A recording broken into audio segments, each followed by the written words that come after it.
You need to become alert in faith and have your spiritual eyes open so that you can see the vast blessings and doors, opportunities that God is working, God is causing to come your way. Have your spiritual eyes open so that you can see the things that God is doing for you in your life.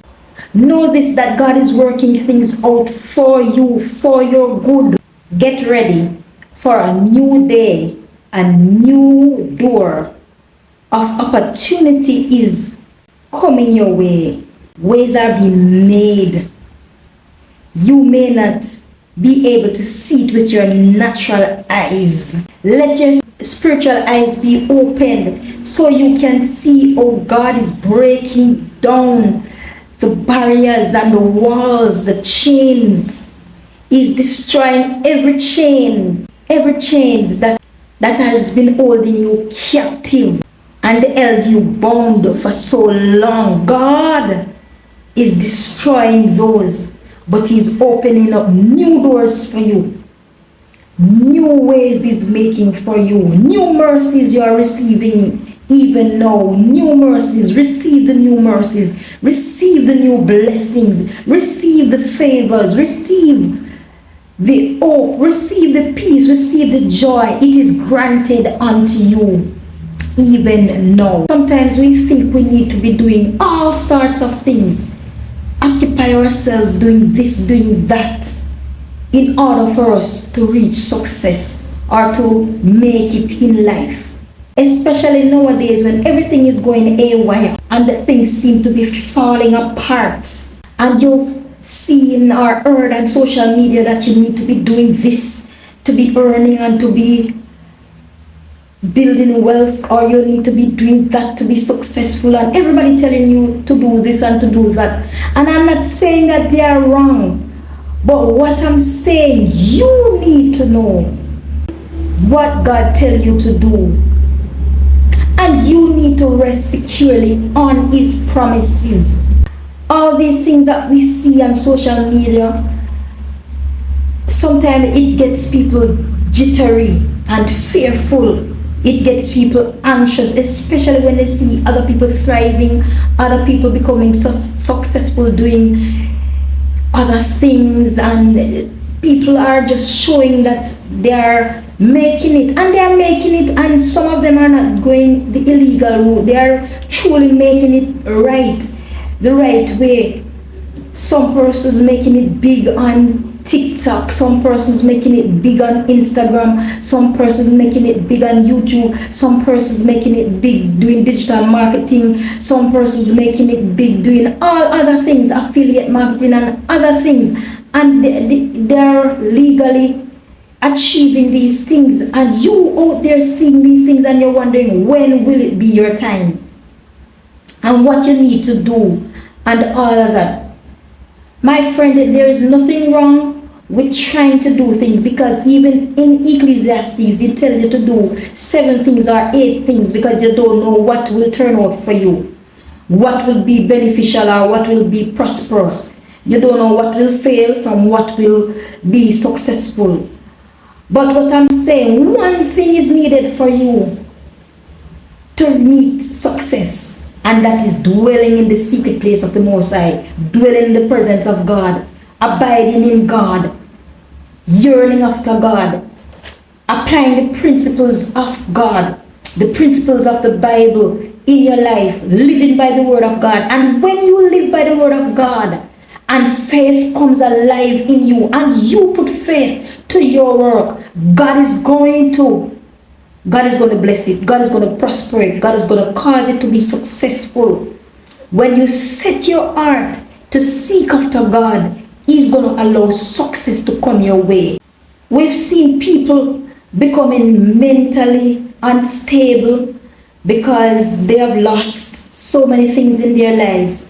They have lost their homes, they have lost their jobs, they have lost their families. Some persons make financial mistakes. Some persons went and gamble and lose their homes and lose their monies. Some people just went into debt and lost their cars and houses and all sorts of things happening, and people become mental. People break down mentally.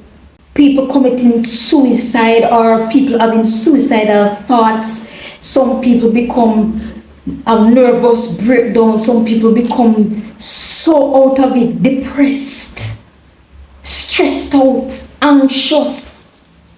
But Jesus said to Martha, when Martha was concerned over things that wasn't of importance, even though she saw a need to feed Jesus and all the persons who were there at her house, she had the gift of hospitality.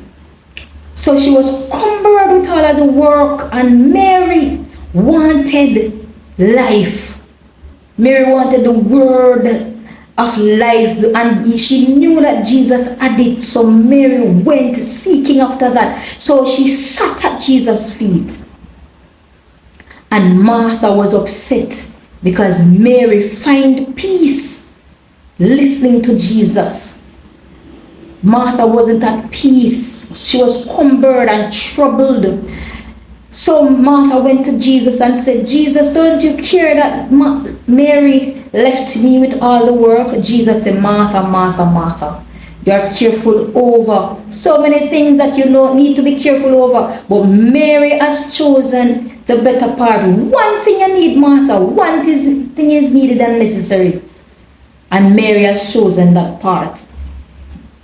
In Psalms 27, it says, one thing have I desire, and that will I seek after, that I will dwell in the house of the Lord, to behold the beauty of his temple. One thing God asks of us is to dwell in his presence, to abide in him. And when we do that, oh my God, it caused God to show forth his favor on us, shine forth his mercy upon us, and begin to bless us.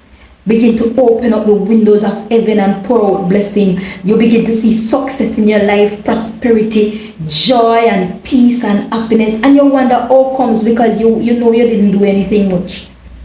My friend, this is called grace of God, favor, mercy. So you don't need to be bothered and cumbered and troubled about everything that you see happening, or all those you see are accomplishing things and being successful, and you wonder, what about you? One thing you need to do, stay in the presence of God, rely on God, and God will restore the years that you have lost, and all that the conqueror has eaten, God will replace it and restore it unto you full, and all that the devil has stolen from you, God will grant you it back double. Job received double after he has lost everything. God will give you double, my friend. So don't worry about if you see it's like life is passing you by and you're wondering what you need to be doing. What can you do to be successful?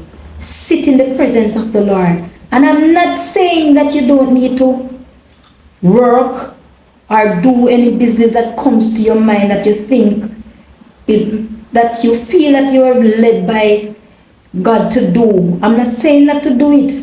But I'm saying while you're doing that, do not trouble yourself over it. Put it in the hands of the Lord and ask God to bless it. And while you're doing those things, you're working and you're doing your job or you're doing your business, put it first into God's hands and leave it there. Do your part and pronounce blessings upon it. Be thankful, because the word of God said, in everything give thanks, for this is the will of God concerning you. And when you are thankful and you put your business first before God and ask God to bless it and ask God to be in it, He will cause customers to come your way. He will cause suppliers to be favorable with you. He will cause all sorts of good things to be happening to you. So bask in God's presence and let Him be your help, your guide. So don't be cumbered by the cares of this life and failures that you have experienced and troubled and hard times. Don't be cumbered by those. God has good things in store for you, new opportunities, new doors opening, and better He has planned for your life. Trust God today and let your faith come alive and see things in the spiritual, knowing that God is working things out on your behalf and is moving some things out of your way and is bringing in some things in your way. What needs to go out of your life is moving them out and replacing them with new things, new opportunities, blessings plus stocks. God bless you this afternoon. If you are blessed by this video, please give it a like. Please subscribe if you have not yet subscribed. Please give a comment and please share up the video with your friends and your families, co-workers and everyone that you know. God bless you. Peace.